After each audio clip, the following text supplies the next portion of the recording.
what have I been up to? Well, after using the barbecue fire build for a bit more than 2 million waves, it was time to do some changes. So that meant saying bye-bye to Windy and welcoming back Sarah and Dark Lightning Archer to my build. After doing this, I faced a positive problem. I had one too many CDE lines in my build, which I saw as an opportunity to boost my Town Archer's waving gear a little bit.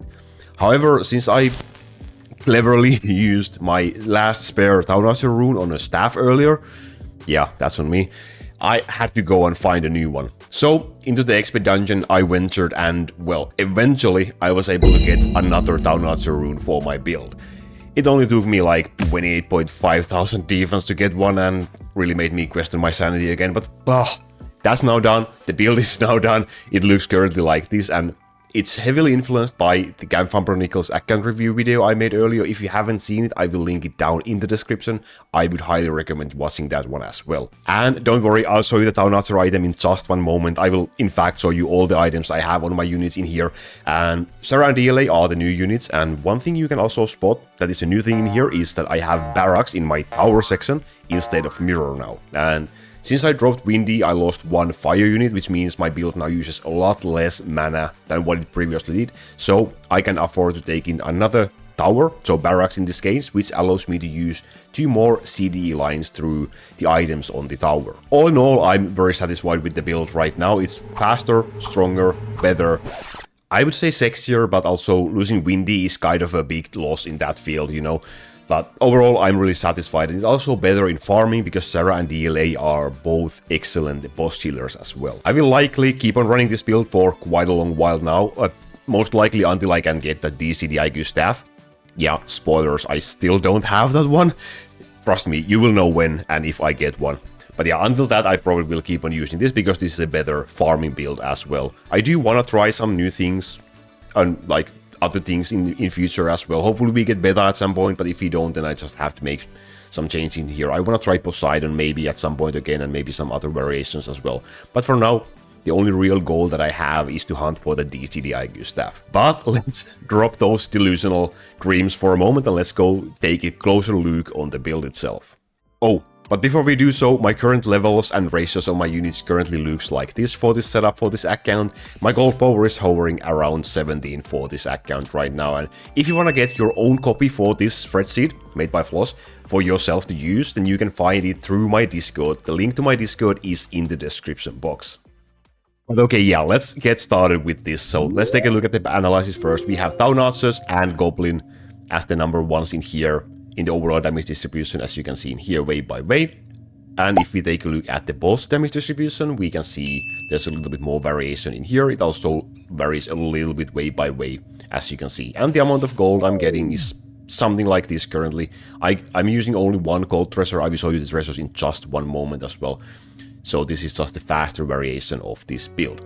Currently, I'm calling this build the Girls and the Goblins because it's a combination that goes oh so well together.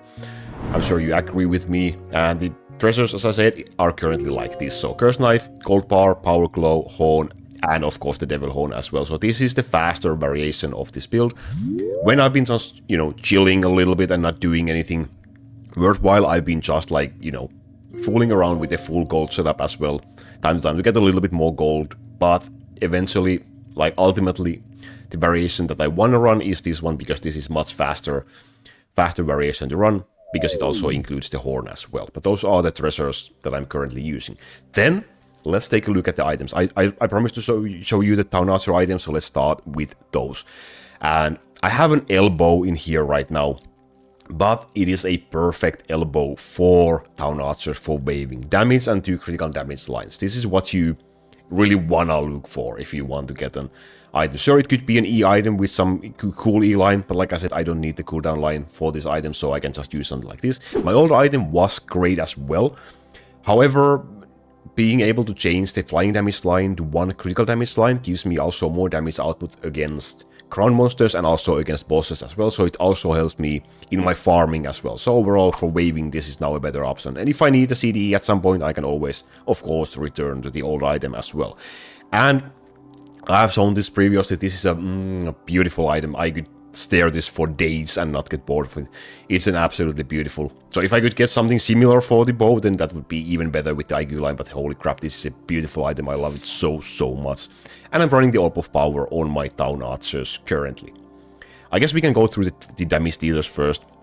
So let's take a look at Sarah.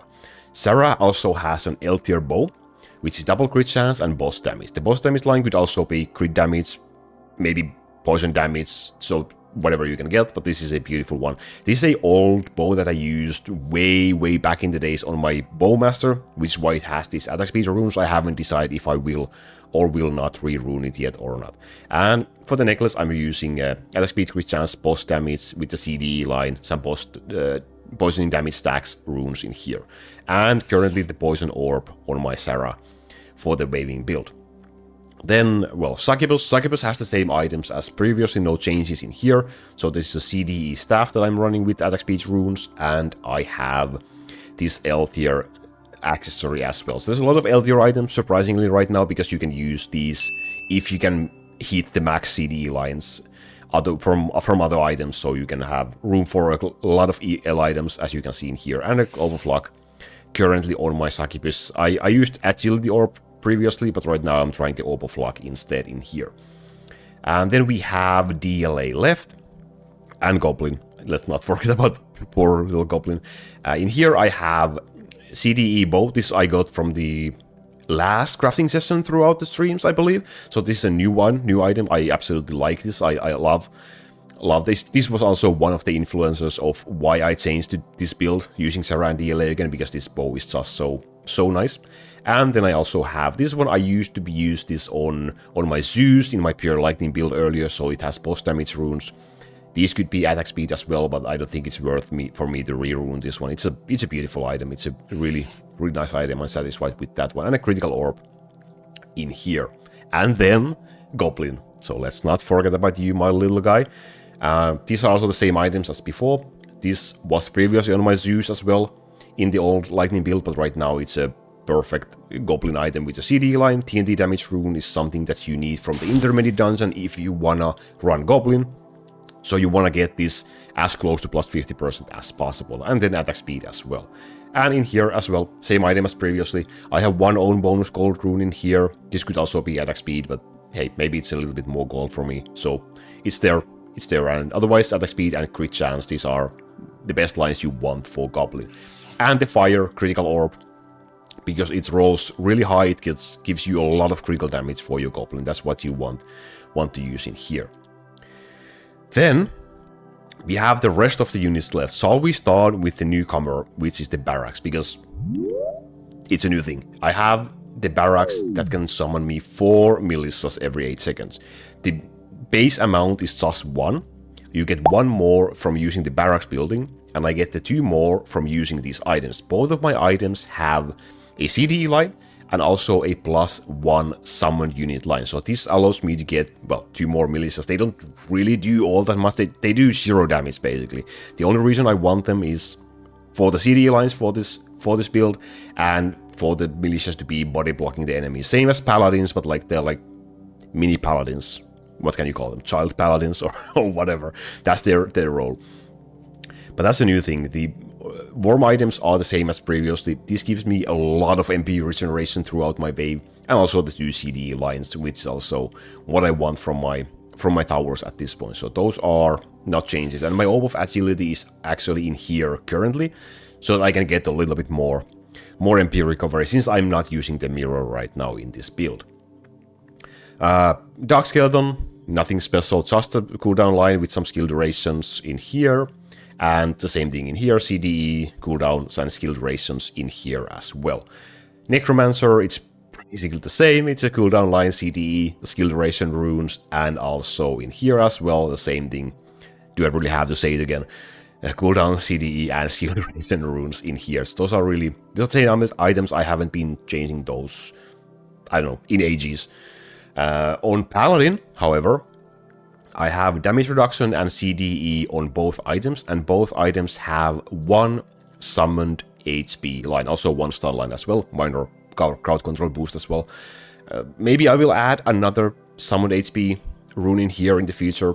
I will need to consider it. It will cost a lot of boxes, so I will have to decide if I want to do it or not. It should be worth it, so I will probably will end up doing it eventually. And the Sand Orb, just to get a little bit more paladins occasionally. Not really a must, but I feel it's a nice bonus, personally. Then slingers. Slinger items are the same that I have been using since I started using Devilhorn 5, since it was released. Knockback, slow with CDE, and double knockback in here with the CDE and attack speed runes as well. So really solid items. This one has really beautiful knockback lines, by the way, both are max, so it's also a beautiful item. And Physical Orb, which gives me... The damage is useless for slingers, but it gives me more attack speed, so that means more crowd control, which is of course beneficial in this case. Angels are in here. They are in double broken range, so I get double the amount of angels for every pure wizard cycle. And they are running double cooldowns. Hero damage skill level in here is a nice bonus. Also missing one rune in here. I could get one attack speed rune on the sword as well eventually. And then I have a double cooldown in here with attack speed runes as well. And the Static Orb, which is not the max. I know, it's not the max. Max would be 1%. I will have to try it again. Eventually, I have tried so many times and it just doesn't wanna go to max for me. I'm probably the only one at this stage who doesn't have a 1%, but yeah, it is what it is. Eventually, perhaps. On Pure Wizard, I have an healthier staff, so no DCD IQ. Cry. I actually have been using this staff probably since I was below 1 million waves, so this just goes to show that once you get something great, even if it's just healthier item, you might end up using it for a very long time. So I've been using this, I think since I was below 1 million waves. I just haven't been able to get anything better. The only improvement would be to get a one with an IQ line, so something like this, with hopefully a little bit better rolls also than what I have in here, but this would be the goal for the staff as well. Eventually, I will be able to get it for sure. Chrono items are really basic. Some cooldown, CDE, MP cost reductions in here, and also the same thing in here as well, so that he costs a little bit less mana for each cast. But the most important thing right now is the CDE and one cooldown line on each item. Military Band, also no changes in here. It's a CDE with bonus gold rune and also a CDE with another bonus gold skill level rune in here. So those runes, they could be on the same item, but using them on two different items means I don't have to use any boxes on those. And on Orc Band, nothing matters, so you just want the CDE line, so that's why I have some runes stacked in here, and a CDE in here as well, and some runes stacked in here as well. Well, the MP cost is kind of a minor bonus, but you don't really need to worry about that one. And then finally, Alchemist. Just a very crappy cooldown staff. I haven't been able to get the better one. And some MP cost in here. And same thing in here. Double cooldown with the CDE line and one MP cost reduction rune. I could get another rune in here as well, but I can manage the 4%, so that's fine for me. I believe we went through all the units, so here's how my skills look like. So I have the max 25 plus 1 CDE lines, even when I changed the new bow for my Town Archers, which I really do like. If I didn't say it yet, I'm gonna say it now. I really do like the new bow that I have on my Town Archers. And my skill tree looks like this, so I'm gonna scroll through it beautifully and slowly like this. I will also make an image version of this. I will link it in the description, so you can take a look at an image version with your own pace if you wanna take a closer look on what I have. Basically, I'm starting to have even like way too many skill points at this point right now, so I have everything I need. I don't really need anything else to run this setup, and you could definitely do it with a little bit less skill points as well. I'm starting from the fire path. I could try starting from other paths as well, mainly from the poison for my Sarah and Succubus, but it's a pain in the ass to reset the skill tree. So this is nice. This boosts Goblin, so I'll take that. The fire tree is for Goblin. The Goblin nodes are in here. And the physical tree is mainly for the strafe nodes for Sarah and DLA. And also, of course, haste node for my Town Archers and the other small boosts in here. Then the ice tree is mainly just for the Dark Skeleton node in here. The powder nodes in here, which do boost your Goblin. So if you run Goblin, you want these two little nodes in here. That will give you a little bit of boost for your Goblin. in the poison tree is of course for Succubus and Sarah, like I said previously, and this does everything that boosts them in here. The only thing that is not taken is the poison. It deals damage slower, because I want the poison to be able to deal damage faster, which means I can kill enemies hopefully faster, so I'm not taking this one. And you usually shouldn't take these in your way build from the poison tree for your poison units. Succubus nodes are in here that you need when you are running Succubus in your way build. The summon tree is mainly for the slinger piercing node and for the more monsters, which gives me more gold, because more monsters means I kill more monsters, which means I get more gold per each wave, which is an essential thing that you need for your gold builds. And then I have the knockback immunity and extra HP for my summon units. That's mainly for like paladins, and my body blocking for the DH5. In the lightning tree, I just have mainly the lightning nodes for my dark lightning archer, and well, attack speed nodes are useful for angel as well. The reason I'm using dark lightning archer instead of bowmaster is because my dark lightning archer is set to target the flying monsters, and lightning units get a passive plus 200% increased damage to flying monsters. So this should enable her to clear out the flying enemies a little bit faster. I don't have any other like real flying damage killer in my build. Sure, my town archers will kill flying enemies. Succubus might hit them occasionally, and angels do body block them and deal a little bit damage throughout the static orb. But like my dedicated lightning, like flying damage dealer in this build is Dark Lightning Archer. That's why I'm using Dark Lightning Archer promotion instead of Dark Bowmaster, even though I could get the full physical tree as well if I really wanted to. But yeah, that's how the skill tree looks like. If you have questions, feel free to ask. Again, the image version will be found in the description. I believe we went through the entire build right now, so now the only thing left for me to do is, well, get back to waving, because I've been down for 41 minutes, and try to get to 20 million waves slowly. What do you think? Will I get the DCDIQ staff before 20 million waves? I plan on doing heavily Bone Dragon farming, but we'll see. What do you think? What are your predictions? Please feel free to cast them in the comment section.